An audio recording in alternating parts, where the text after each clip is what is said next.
Greetings and salutations. Welcome, everybody, to Keyboard Kimura. I am Spencer Kyte, your friendly neighborhood Spencer man. This is 10 Things That We Like About UFC 293, presented by One Bone. UFC 293 takes place on Saturday at Kudos Bank Arena in Sydney, Australia. Pay-per-view, not tailored to the North American audience, and I feel like that is the right place to start. So let's get into it. Item number one, another international event. So last week, we were in Paris. The week before, we were in Singapore. This week, we are in Sydney, Australia. And the one through line through these three events have been that they are events tailored to the local audience. And it's something that I want to point out and talk about here, because the tendency thus far has been to say, man, look at the response as the UFC goes into these markets and it's not at the apex and there's a crowd and there's people. But it's not just that there's a crowd and there's people. It's that these fight cards are built for the audience that is going to be in attendance. The same way that when the UFC goes to London, the fight card is stacked with British fighters, fighters from the United Kingdom, fighters that have competed in that region, in that area routinely in the past, right? Gunnar Nelson is often on the cards, even though he's from Iceland. He's competed there regularly throughout his career and is beloved. And the reason that they get these pops, the reason that the atmosphere resonates through the television, is because the crowd in the arena, the people that are there watching live, are fully invested. And so as we get to this fight card on Saturday, that I've seen a lot of people criticizing for the lack of depth, the lack of quality, the lack of big names on this fight card, I hope people will understand that it is not built or tailored to a North American audience. It is built and tailored to the people that are going to be turning up in Sydney. And this lineup for the folks in Sydney is outstanding. Main event featuring Israel Adesanya, obviously a massive star worldwide, somebody that North American audiences are 100% in for. Co-main event, Tai Tuivasa. He is a local boy through and through. West area of Sydney, coming through. He's Shea. Let's go. Bam, bam. Then you've got Tyson Pedro. You've got Justin Tafa. You've got Jack Jenkins. You've got a number of fighters from City Kickboxing and from Australia that these fans, that this audience has watched come up the same way that British fans in the United Kingdom have watched these athletes from Cage Warriors come up and come out to support them, the same way that fans last week in Paris came out and turned out in droves and were really excited to see guys like William Gomis and Morgan Charrier, who aren't big names, household names to North American audiences and fans that haven't been paying attention to those athletes' careers the whole way along. It's not about us this week. Now, I understand the argument that pay-per-views are traditionally tailored to that North American audience and that the most pay-per-view sales take place in North America. That is undeniably true, because in other places, they are either packaged into television rights and television programs, so you're not actually paying a pay-per-view fee, as I will on Saturday, spend $64.99 to order UFC 293 through Shaw Cable here in British Columbia, or I might do it through Fight Pass. I haven't decided yet. We'll see. Probably Shaw, because I can record it and do rewatches if need be. But that shouldn't matter. That doesn't matter to me. There needs to be, in my opinion, my thoughts, my feelings, a greater understanding that sometimes these events aren't for us here in North America. They're about the people that are going to be in attendance and catering to them. Additionally, if you want to see fight cards in North America have this feel, and the reason I'm mentioning this off the top is I think Saturday is going to have an absolutely electric feel. It's the first time in 7 years that the UFC is back in Sydney. They've been to Australia a few times, obviously, even earlier this year in Perth, but they haven't been to Sydney in a long time. And I think this place is going to be packed. I think it's going to be electric from the jump, and it's going to radiate through the screen the same as it always does when they go to these international venues. Even Singapore a couple of weeks ago at Kallang Indoor Stadium, like it was rocking. And I think it's going to be on Saturday. And so if we, as that North American audience that wants to be critical and say, this is what the UFC should do, get them out of the apex, it's on us, and it's incumbent on us to want to see those events in North America be filled the way that they are when they go international. And we haven't gotten that lately. I hope we do going forward. I hope this feeling of not having seen it for a while live in our area, as I saw out here in Vancouver, I was hesitant that it was going to be a big turnout and a good turnout, because it hadn't been in some of my previous experiences with Vancouver fight fans and with events coming to the city. But I was wrong. It was great from the get-go, loud, really packed, really excited, really educated audience from the beginning. Great to see. I think we're going to see that Sunday. But we got to remember that this isn't just about, hey, it's not in the apex. It's about a fight card that is tailored to that audience and those people caring about these athletes in ways that you and I, as a North American audience, don't necessarily care about them, know them, understand them, look forward to seeing them compete. Keep that in mind sometimes when we're being hypercritical. Item number 2, dialed in Israel Adesanya. It seems to me that Izzy is really locked in for this one. This one feels a little special to him. One, defending his title on home turf, certainly a thing that he gets up for, or close to home turf. You understand what I say. What I mean when I say home turf, Australia, New Zealand, certainly not the same country, but the Anzac region for Izzy has been his home turf, as the UFC hasn't brought a pay-per-view fight card for him to compete on to New Zealand itself as of yet. I'd like to see them do that one time, maybe. He seems dialed in. This seems like a moment for him where he really wants to make a statement. I was talking to somebody yesterday and I said, I really think all the stuff that Sean Strickland has been talking for the last year or so, dating back to his fight with Alex Pereira, when he started chirping at Izzy and he started, questioning his style choices and saying all kinds of different things, Izzy turned around and fired back at him and said, give you the opportunity, I'll knock you out and I'll do a TikTok dance over your body. I think he really wants to do a TikTok dance over Sean Strickland's body this weekend. And that has me excited. There have been moments throughout Israel Adesanya's career where he hasn't necessarily been dialed in. Connor Rebush put up a really good piece today on Bloody Elbow talking about the bangers and the boring fights, essentially. There have been both.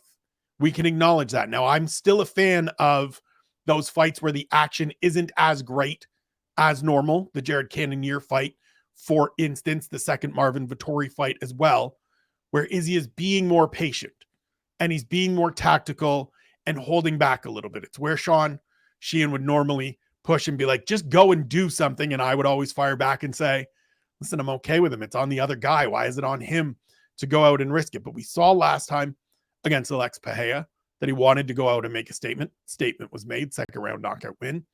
And I think he wants to make a statement here. I think Izzy's starting to get into that. And this is just my thinking. This is my, sideline psychologist here. I think he's starting to get into that space of, I want to close things out. I want to make a real lasting, real big impression as I start winding down here. Because there's not a lot of fights left for him. Harry Powell and I were talking about this over the last couple of days of like, what does the future hold for Izzy? There's not a ton of options in the division. There's certainly a few. We will get to them on Sunday on the takeaways, but there's not a ton. And he's not a guy that I see going up and making a full-blown move to 205 long-term, because frame-wise, body-wise, composition-wise, it's just not something I think he's looking to do. And so I think he wants to start putting up some of those performances like he had early in his UFC career that really were the memorable ones, the knockouts, the finishes, the highlight reels. I think he's looking for that. And I think he will not necessarily chase that on Saturday, but take every opportunity that is presented to try to get it. Item number 3, next man up as challenger. Listen, I know Sean Strickland wasn't the number one guy that the UFC was looking for here. It was Dricus du Plessis, who had an injured foot, wasn't able to make the quick turnaround, the rapid turnaround from his win over Rob Whittaker in early July. Fully understand him saying, no, I want a full camp, biggest fight of my life. I'm not going to do this compromised. No begrudging DDP in this one. But I do like that we just moved on to the next guy. And now I understand that there will certainly be pushback and people that say, well, the UFC should have waited and shouldn't be building the schedule around, well, we need Izzy in this spot, so whoever's available to fight Izzy. And I can agree with that. I can understand that. But I also like the fact that we're just having the next person in line challenge for the title. We saw it with Amanda Lemos when she fought Zhang Weili last month. I think it's what the UFC really truthfully needs to get back to. Instead of constantly trying to manicure these fights and force these fights together that don't necessarily line up properly, that don't always have heat and selling points and big narrative to them. This is supposed to be the best fighting the best. And so whoever's ready and available, get them in there. This, even for me, goes back to January when I spoke with Valentina Shevchenko, or end of December when I spoke with Valentina Shevchenko and said, where have you been? Like, you haven't fought since June. What's going on? And she was like, I've been waiting. I wanted to fight in October. I'm waiting to figure out what's going on.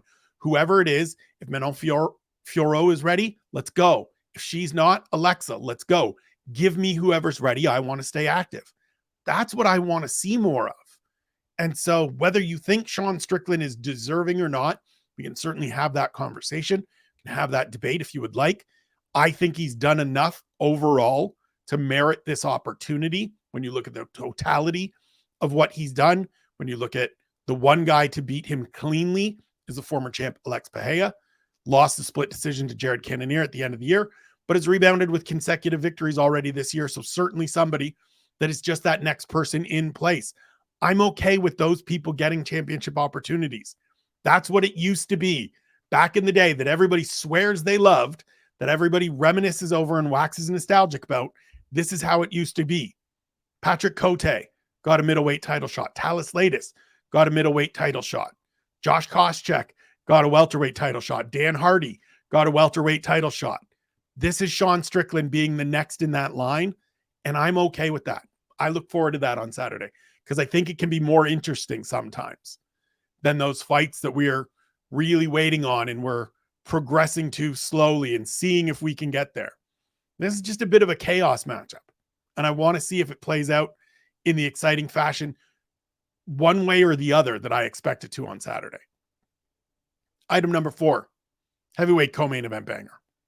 Listen, I mentioned it earlier, Tai Tuivasa, local boy, West Sydney, coming out, fighting at home for the first time since his UFC debut, which was a win over Rashad Coulter by flying knee, taking on Alexander Volkov, who was on a 2-fight winning streak, who has looked more aggressive, who has looked more confident, who has come forward a bunch more in his last 2 victories over Jairzinho Rozenstruik and Alexander Romanov.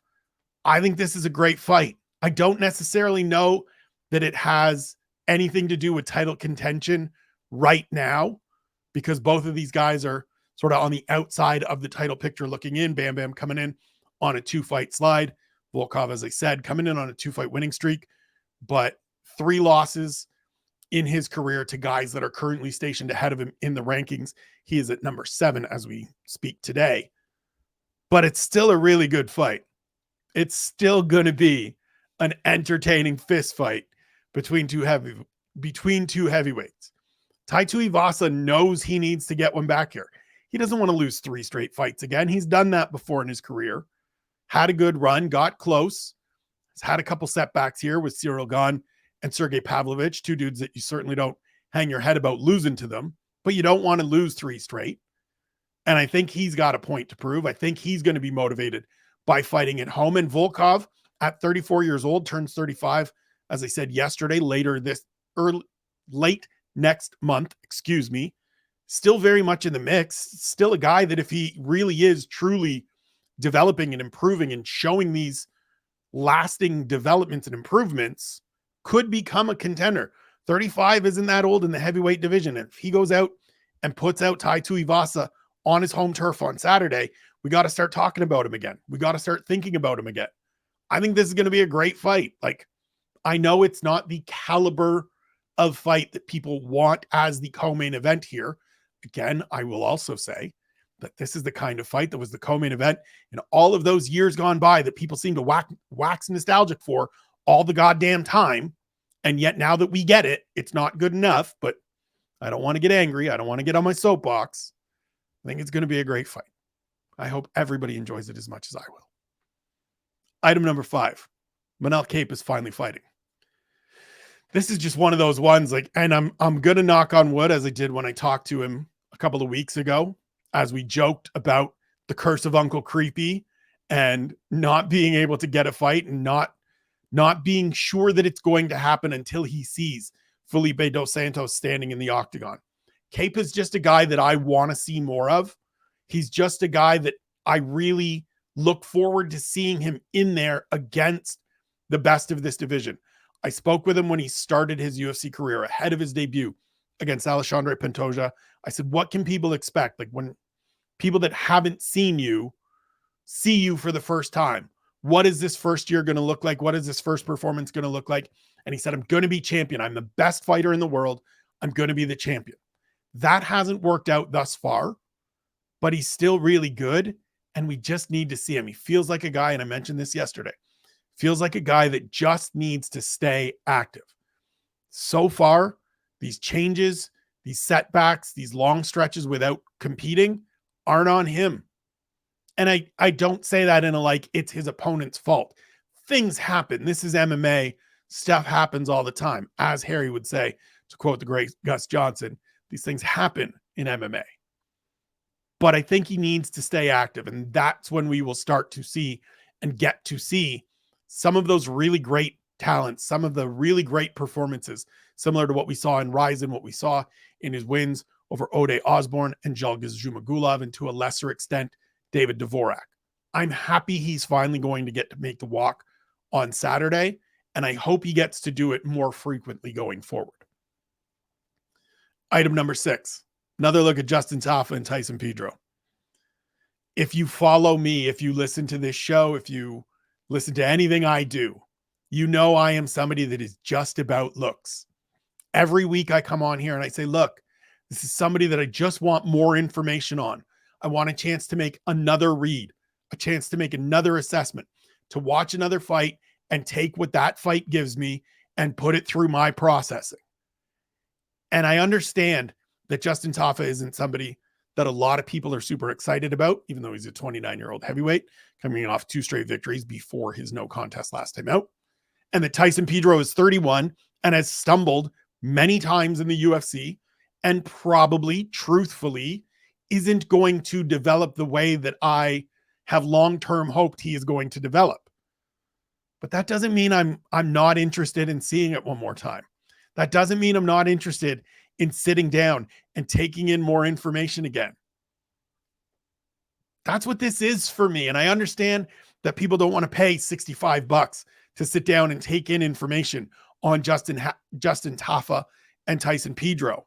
But like, for me, of the things I like, a chance to watch these guys and make more reads and get more data on these athletes is always welcomed, right? We get to that point a couple years down the road. Maybe Justin Tafa, as I said yesterday, develops into the next Tai Tuivasa, becomes one of those guys that is just in that 10 to 15 range, putting on fun, entertaining fights, knocking some dudes out, getting knocked out every once in a while, and becomes somebody that we enjoy. Maybe we start seeing he and his little brother Junior taking out fools, and we get to enjoy watching the Tafa gang run through the heavyweight division. Like, this stuff excites me. This stuff intrigues me. It captivates me at times. And I know that I am the outlier and I am the wild card in all of this. But like, there's so many reasons to be down about things within this community, in this sport, that I want to sit here and find reasons to be up. I want to look for stuff that brings me joy, that brings me excitement, that brings me happiness. And watching Justin Tafa go out there and fight Austin Lane, and watching Tyson Pedro go out there and fight the pleasure man, Anton Turkalj, brings me joy. I look forward to it on Saturday. You should too. Item number 7, Carlos Ulberg's development. Speaking of things that bring me great joy, watching this man learn on the fly and figure out how to deploy his considerable striking weapons, how to use his reach, use his length, also use that check left hook that is so crispy, has been really fun to watch. Like we saw him in his debut against Kennedy and Nzechukwu, where at the time it felt like the mindset was, I'm just going to overwhelm this dude. I'm going to come out and I'm going to throw everything at him. I'm going to hit him with everything. And at some point, he is going to wilt. That didn't happen. Kennedy took everything he had to offer. And by the second round, Carlos Ulberg was tired and Kennedy got him out of there. Since then, he is starting to put the pieces together. He is starting to learn. He had the unanimous decision win over Fabio Cherant, where he gained that 15 minutes of experience, always a valuable thing. And since then, it's been first round stoppage, first round stoppage, first round stoppage. He dropped Tafon Chukwi with a jab, which gave him just that understanding of, I've got a good, clean, powerful jab and I can land it and it can hurt people. It's a weapon in and of itself and an underutilized one at that within the sport as a whole. Next time out against Nick Negumereanu, he let Negumereanu take his shots, make his big swings, made his reads, stepped off, cracked him, finished, done. Beautiful performance. Last time out against Ihor Pretoria, I watched it back again yesterday, and it's just beautiful. It's just really nice work. He hits that little short left hook a couple of times coming in. It's the thing that drops Pretoria, but there's also the high kicks that come without any telegraph, without any tell. He moves well. He feels more comfortable. He looks more comfortable moving around, being inside the octagon as opposed to being in a ring as they are most of the time for kickboxing. And it's really cool to see. I like this matchup on Saturday. I like this opportunity for Ulberg against Da Un Jung to go out and maybe get a 5th straight victory and take another step forward, because he really looks like somebody that is starting to put the pieces together. And at light heavyweight, Dana says it all the time on Contender Series. We talk about it all the time on these shows. Sean and I talk about it when we do the State of the UFC addresses. Light heavyweight is shallow. And if we can get new blood, and impressive, entertaining new blood that looks good in the cage as well, looks good getting off the bus, shouts Chad Dundas, take that as well. Item number 8, Jenkins-Mariscal matchup. Love this fight. This to me is quality matchmaking. This to me is terrific matchmaking by Sean Shelby and Mick Maynard, taking a guy in Jack Jenkins, who is local, who was on a 2-fight winning streak in the UFC, a 9-fight winning streak overall, and putting him in there with a bit of a hellraiser, with a bit of a wild card in Jenkins-Mariscal, who debuted on short notice, beating Trevor Peake up a division, now comes back down to his natural weight class at featherweight. He's a guy that had a lot of good experience on the regional circuit, isn't going to be an easy out for anybody. And this is just, it tells us right away where each of these men stand in the featherweight division and what we can expect of them going forward. Both 30 years old, different levels of experience, different types of experience to get to this point where they're sharing the octagon. But we find out on Saturday, is Jack Jenkins somebody that is going to keep progressing forward and is capable of becoming another, not necessarily star from Australia, but consistent, successful fighter from this region that can be a part of these shows, but also keep growing and going forward at 145? Or is Jenkins-Mariscal just a guy that late bloomer, got here a little late, had his ups and downs, but now he's here and he's ready and he's dialed in and he's going to be that constant sort of tough out, miserable presence in the featherweight division, where maybe he doesn't get into the top 15 because that's a difficult chore getting into that group, especially at featherweight, where there is a great deal of talent, but maybe he becomes that guy as he was to Trevor Peake, as he could be to Jack Jenkins on Saturday. Just that real tough litmus test that is experienced and good everywhere and has a good gas tank and is tough as nails and has a good chin and just constantly produces fun, entertaining, exciting fights that tell us something about his opponents. Sometimes you need, my editor at .com, Tom Gerbasi, back in the day, forwarded me an article and I forget who wrote it, but they called Joe Frazier a truth machine. And I think that is such an important thing, an important descriptor. I think Kape is a truth machine. He's going to tell us the real truth about Jack Jenkins on Saturday. You got to be a certain caliber of guy with a certain composition to beat Machine Gun Marischal. We'll see if Jack Jenkins can do it on Saturday. Item number 9, intriguing lightweight contest between Jamie Mullarkey and John Makdessi. Look, these are guys that are outside of the top 15. John Makdessi, could very well be outside of the top 30. I think Jamie Mullarkey is probably in that second 15, but the loss to Muhammad Naimov last time out certainly makes that footing a little bit more suspect. And that's why I want to see this one. I want to see how Jamie Mullarkey responds. I want to see what his mental makeup is, what his mindset is like coming off a loss like that. These are the fights that tell us so much about these athletes. And at 29, he was in a position where if he won that fight, he was moving forward again. He was getting closer and closer to being in that top 15. And now maybe he wouldn't get there because, again, such a difficult chore to get into the top 15. And I think we take for granted how difficult it is to break into and remain in the top 15 as some of these athletes have, especially in these deeper, more competitive divisions like lightweight, featherweight, bantamweight, and so on. But I want to see this one because Makdessi is the kind of guy similar to Kape. If you take him too lightly, if you're not prepared, he's a guy that can go out there and beat you and make you look bad and pick you apart because he's technical, he's smooth, he's quick, even at 38, still got good reactions, good timing on his strikes, can work from distance, can do okay inside in the clinch as well. Really want to see this one. This one's interesting to me, especially from the Mullarkey side of things. Let's see what that mindset is. Let's see what that makeup is as you come back into this fight off a bad loss. Quite frankly, a bad loss. Not in that it's a bad loss, not in that it's a loss to a guy you shouldn't lose to, but it's a bad loss because it felt to me like he took Muhammad Naimov lightly and was looking past him and he had to pay for it. Those are the ones that tell you the truth about yourself. Those are the ones that'll set you straight. So we'll see how Saturday looks for Jamie Mullarkey. Item number 10, I can't quit Nasrat Haqparast. Said it yesterday, saying it again here today. I'm probably going to be here 2 years from now when Haqparast is 30 years old and he's won 4 more fights, but lost 3 more fights. He probably won't fight 7 times in 2 years. He's won 2 more fights and lost another fight.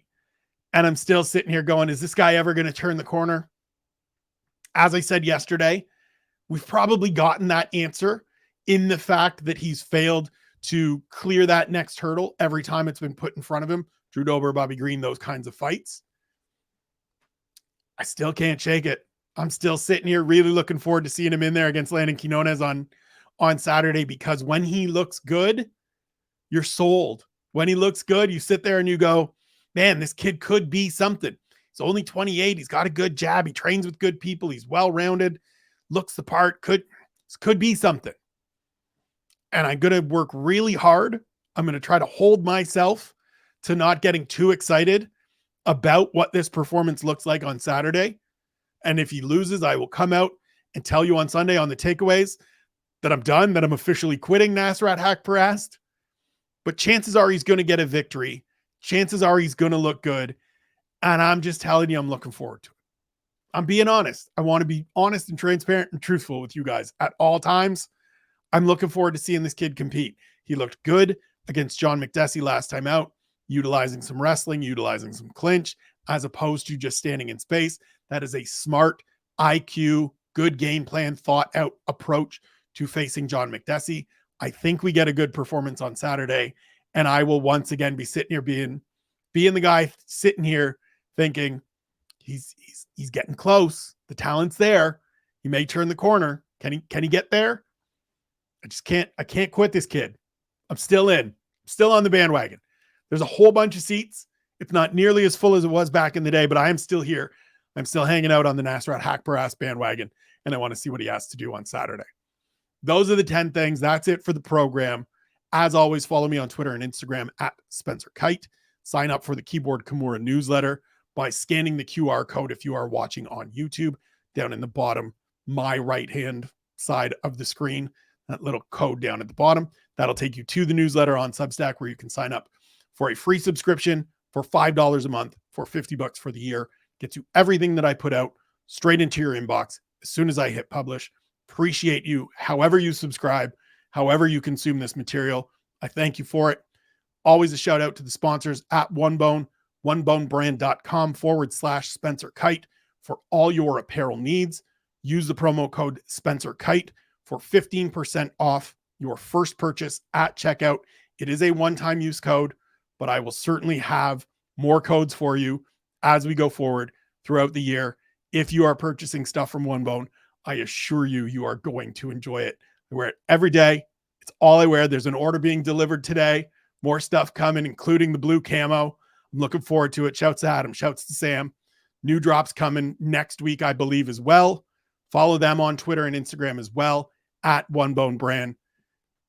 It's UFC 293 Fight Week. I'm getting excited. I hope you are too. Thank you for tuning in. I will be back tomorrow with the picks and plays. Saturday, we will do 10 things. Sunday, we will do the next day takeaways. And then we'll just keep rolling forward because this train never stops. We just keep going, and I love it. I'm happy to be back. Thank you for bearing with me last week when I wasn't around. Feeling healthy, feeling good, feeling excited. UFC 293, Saturday night on pay-per-view. Let's go.